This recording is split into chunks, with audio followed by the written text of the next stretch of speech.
Assalamualaikum warahmatullahi wabarakatuh. Perkenalkan, nama saya Okta Ambalayura dengan NIM 190610400375. Baik, pada hari ini saya akan mempresentasikan hasil program yang telah saya buat, yaitu program bimbingan dan konseling berdasarkan IKMS, identifikasi kebutuhan dan masalah siswa di SMA Negeri 3 Banda Aceh.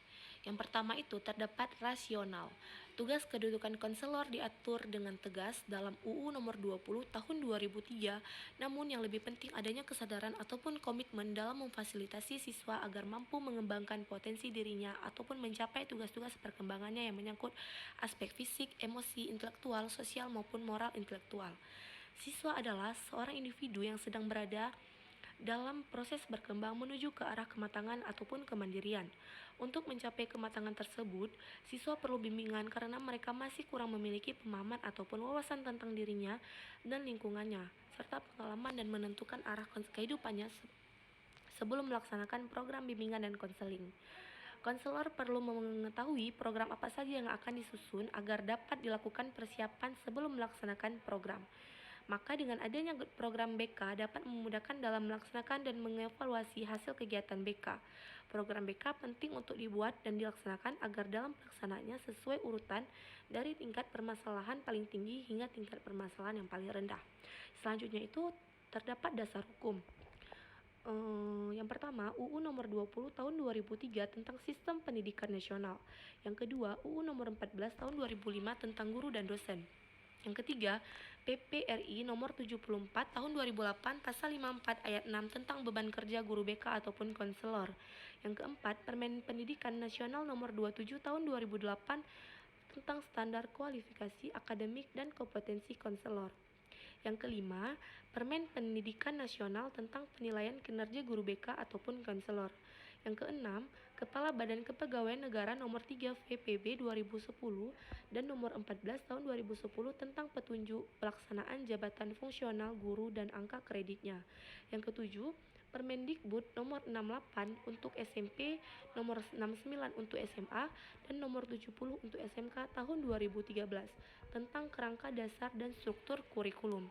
Yang kedelapan, Permendikbud nomor 64 tahun 2014 tentang peminatan pada pendidikan menengah.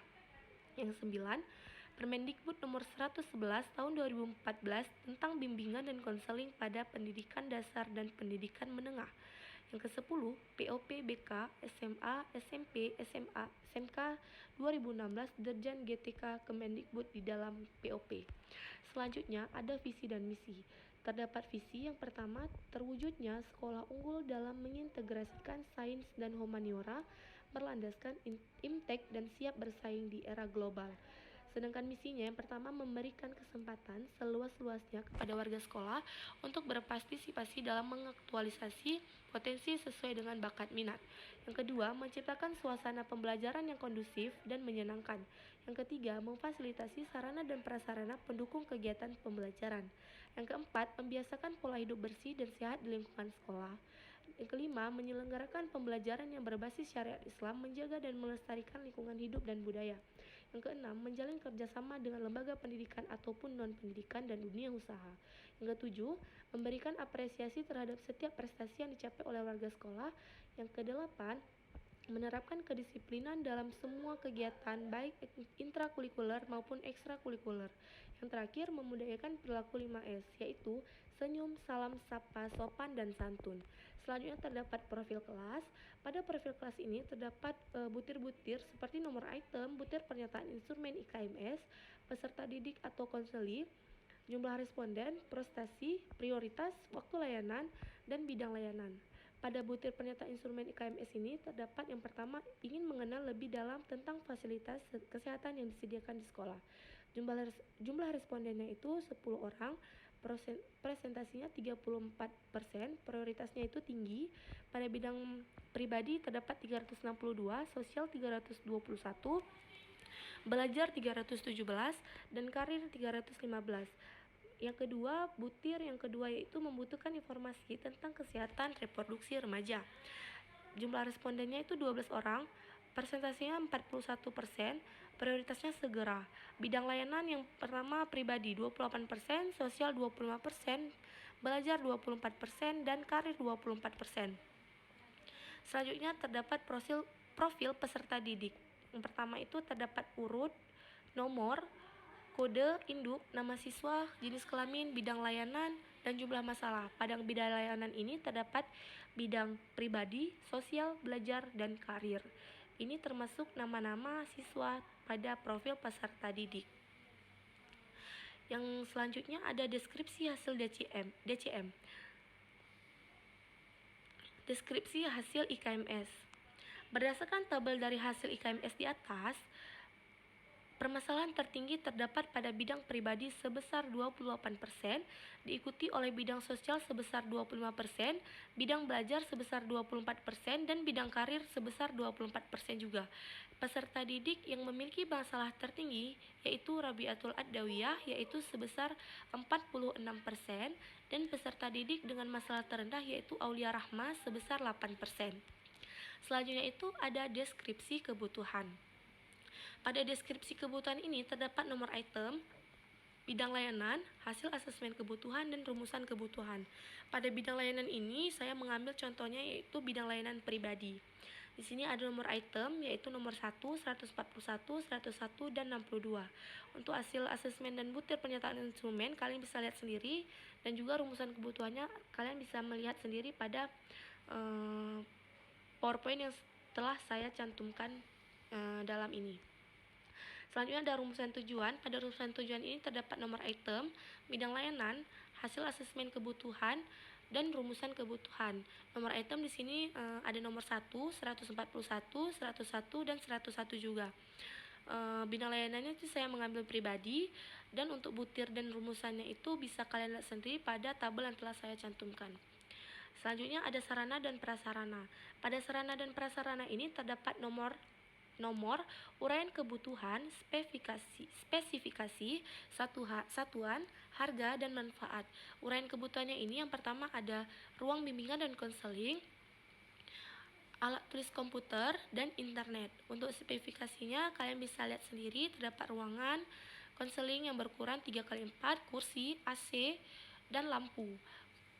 ATK-nya terdapat buku double folio dan internet seperti wifi. Satuannya itu bisa kalian lihat sendiri, dan harga jumlah totalnya yaitu 9.050.000. Selanjutnya ada komponen program. Pada komponen program ini terdapat komponen program, nomor item, topik materi kegiatan layanan, jumlah layanan, proporsi, dan perhitungan waktu.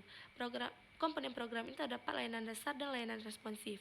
Layanan dasar terdapat jumlah layanannya itu 9, proporsinya 69%, perhitungan waktunya 69% kali 24 sama dengan 16 jam. Sedangkan layanan responsif terdapat jumlah layanan itu 7, proporsinya 52%, 52% kali 24 yaitu hasilnya 12 jam. Selanjutnya itu ada bidang layanan. Pada bidang layanan ini terdapat pribadi, sosial, belajar, dan karir.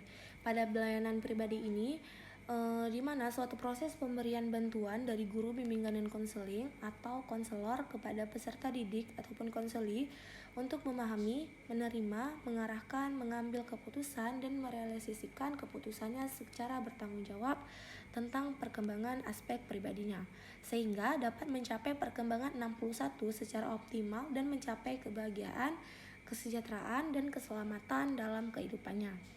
Yang kedua, sosial.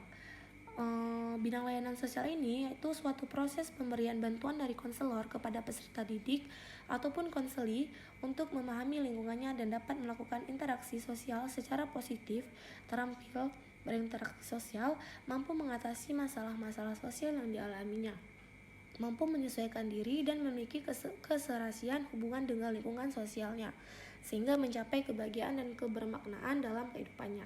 Yang ketiga ada layanan belajar. Proses pemberian bantuan kepada peserta didik ataupun konseli dalam mengenali potensi diri untuk belajar, memiliki sikap dan keterampilan belajar, terampil merencanakan pendidikan, memiliki kesiapan menghadapi ujian, memiliki kebiasaan belajar teratur dan mencapai hasil belajar secara optimal sehingga dapat mencapai kesuksesan, kesejahteraan, dan kebahagiaan dalam kehidupannya. Selanjutnya ada layanan karir. Pada layanan karir ini yaitu proses pemberian bantuan oleh guru bimbingan dan konseling atau konselor kepada peserta didik ataupun konseli untuk mengalami pertumbuhan, perkembangan, eksplorasi, aspirasi, dan pengambilan keputusan karir sepanjang rentang hidupnya secara rasional dan realistis berdasarkan informasi potensi diri dan kesempatan yang tersedia di lingkungan hidupnya sehingga mencapai kesuksesan dalam kehidupannya. Selanjutnya itu ada action plan. Action plan ini yaitu rencana kegiatan ataupun action plan bimbingan dan konseling merupakan rencana yang menguraikan tindakan-tindakan yang diperlakukan untuk mencapai tujuan yang didapat dari hasil asesmen terhadap kondisi peserta didik ataupun konseli, serta standar kompetensi kemandirian siswa ataupun SKKPD. Ini dalam tabel tersebut sudah saya cantumkan apa saja yang terdapat dalam action plan. Yang pertama itu ada bidang layanan, yang kedua tujuan layanan, ketiga komponen layanan, strategi layanan, materi layanan, metode, media, dan evaluasi.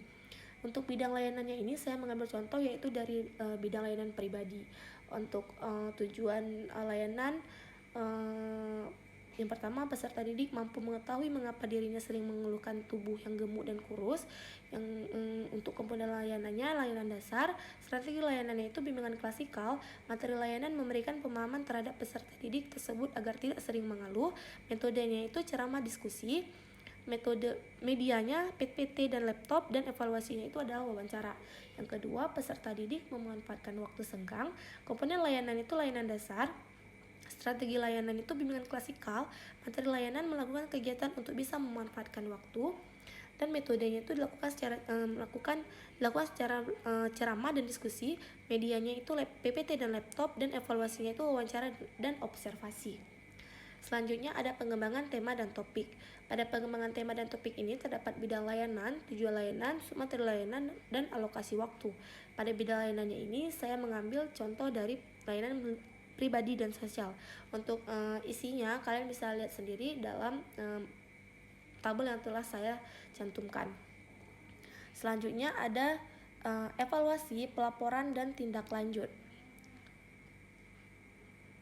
Evaluasi ini merupakan langkah penting dalam manajemen pelayanan bimbingan dan konseling karena evaluasi secara umum ditujukan untuk mengetahui tingkat keterlaksanaan, kegiatan, dan ketercapaian tujuan program yang telah ditetapkan. Dalam evaluasi program bimbingan dan konseling terdapat dua jenis evaluasi, yaitu evaluasi proses dan evaluasi hasil. Yang kedua ada pelaporan. Pelaporan merupakan langkah lanjutan setelah evaluasi, di mana isi dalam pelaporan lebih bersifat mendeskripsikan dan memberikan uraian analisis terhadap hasil-hasil yang telah dicapai dalam kegiatan evaluasi sebelumnya. Pelaporan pada hakikatnya merupakan kegiatan menyusun dan mendeskripsikan seluruh hasil yang telah dicapai dalam evaluasi proses maupun hasil dalam format laporan yang dapat memberikan informasi kepada seluruh pihak yang terlibatkan tentang keberhasilan dan kekurangan dari program bimbingan dan konseling yang telah dilakukan. Yang ketiga ada tindak lanjut. Tindak lanjut ini dalam kegiatan evaluasi merupakan kegiatan yang dilakukan untuk menindaklanjuti hasil pelaksanaan pelayanan bimbingan dan konseling berdasarkan data dan informasi yang diperoleh dari hasil evaluasi. Guru BK ataupun konselor dapat memikirkan ulang keseluruhan program yang telah dilaksanakan dengan cara membuat desain ulang ataupun merevisi seluruh program ataupun beberapa bagian dari program yang dianggap belum begitu efektif. Selanjutnya ada anggaran biaya. Pada anggaran biaya ini terdapat nomor, kegiatan, volume, dan jumlah. Untuk kegiatannya kalian bisa lihat sendiri dari home visit sampai biaya lainnya. Dan totalnya itu adalah Rp10.605.000. Selanjutnya ada program semester ganjil. Pada program semester ganjil ini terdapat jenis layanan dan kegiatan, jenis kegiatan dan layanan, bidang bimbingan, fungsi bimbingan dan konseling, tujuan, dan waktu. Ini juga termasuk lanjutan dari program semester ganjil. Selanjutnya ada program semester genap. Terdapat dalam program semester genap itu yaitu sama seperti yang tadi, yaitu jenis kegiatan dan layanan, bidang bimbingan, fungsi bimbingan dan konseling, tujuan, dan waktu. Ini juga termasuk lanjutan dari program semester genap. Selanjutnya terdapat rencana pelaksanaan layanan ataupun RPL bimbingan klasikal.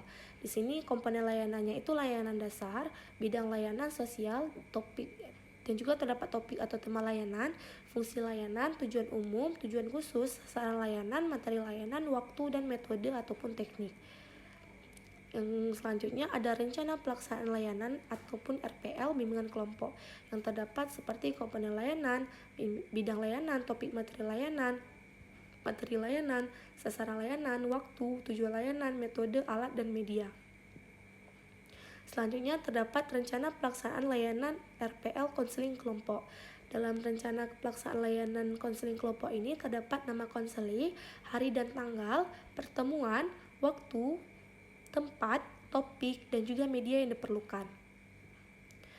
Selanjutnya ada rencana pelaksanaan layanan ataupun RPL konseling individual. Yang pertama itu terdapat nama konseling, hari dan tanggal, pertemuan, waktu, tempat, dan gejala yang sedang dialami oleh si klien tersebut. Selanjutnya itu ada rencana pelaksanaan layanan ataupun RPL bimbingan klasikal.